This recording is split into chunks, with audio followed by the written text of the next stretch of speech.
Hello and welcome back. This is the last video of this course. In setting up your IFTTT account, it's very similar to what I showed you with Zapier. It really consists of just two steps. Step number one is to connect the services that you're going to be using, and step number two, connect those services.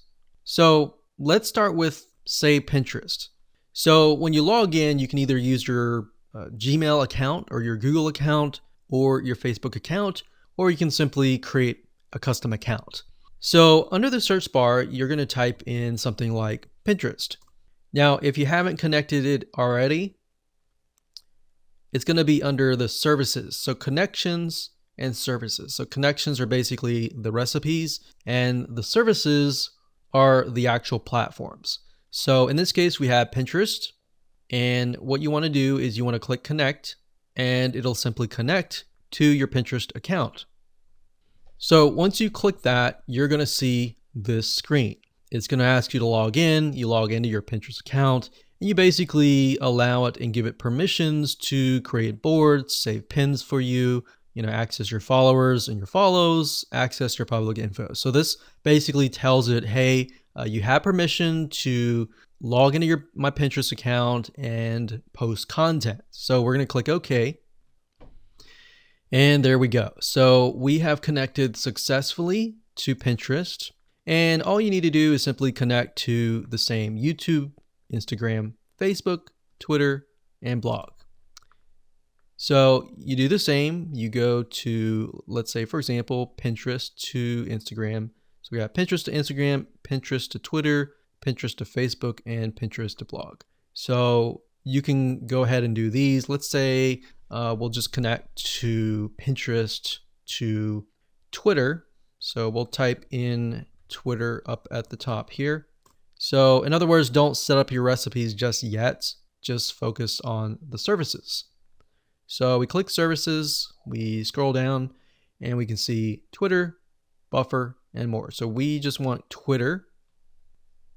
And then we'll click connect. And I went through the process, just logged in, authorized all of that, and connected my Twitter account. So now that we have Pinterest and Twitter connected, now what I want to do is just show you the simplicity of how to connect the two.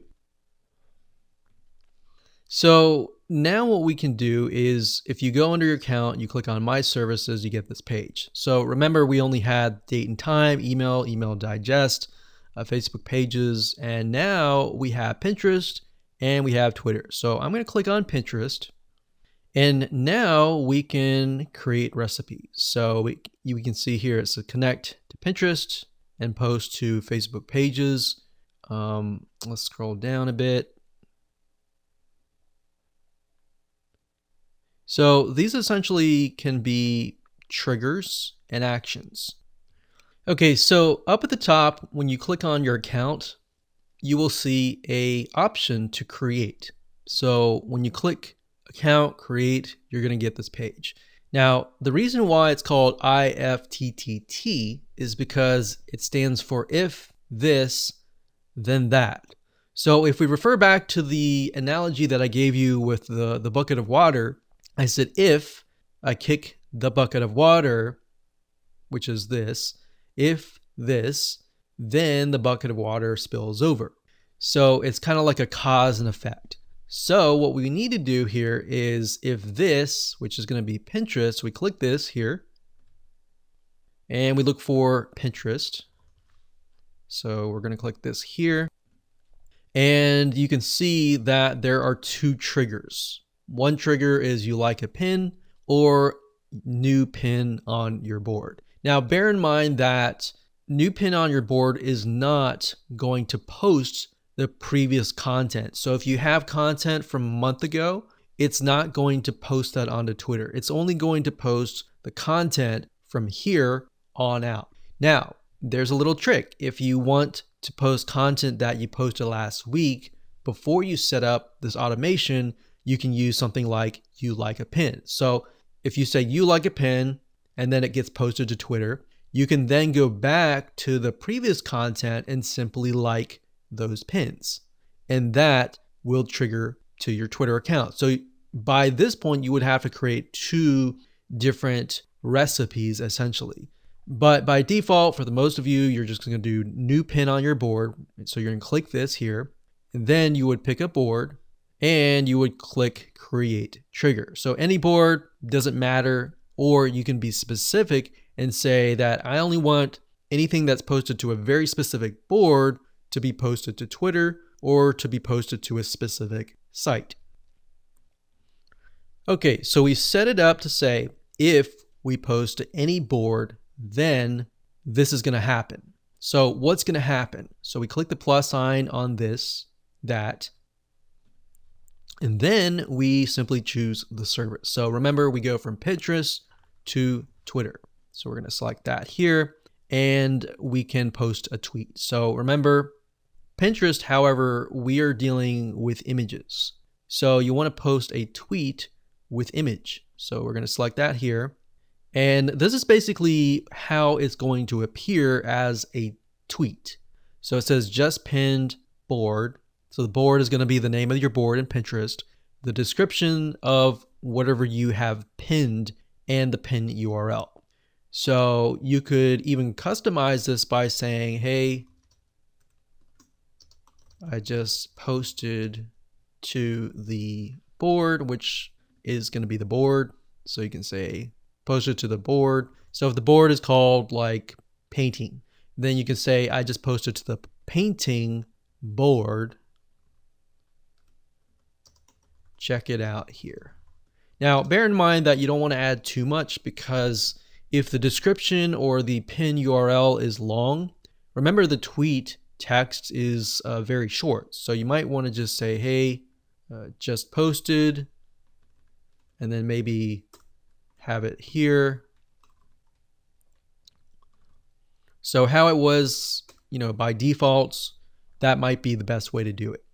And of course, image URL, you can add the ingredients.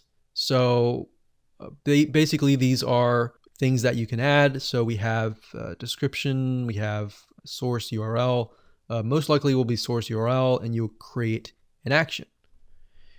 Okay, so once that is done, we are finished. So now your applet is good to go. So all you have to do now is click on finish,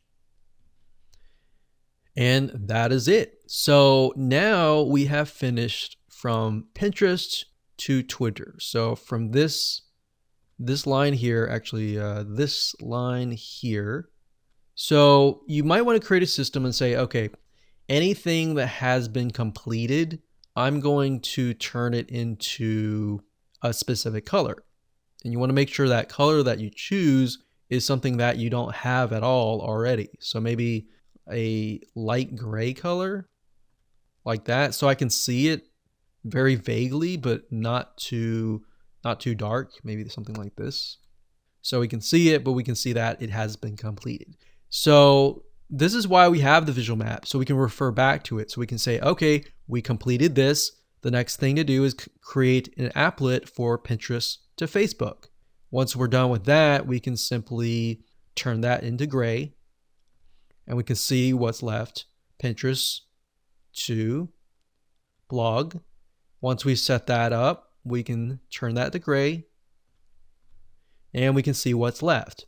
This is the reason why we have the visual map, because a lot of times most people quit 75% through, and all they have to do is finish that 25%. So this is going to help you and catapult you and move you forward to the 100% and the finish line.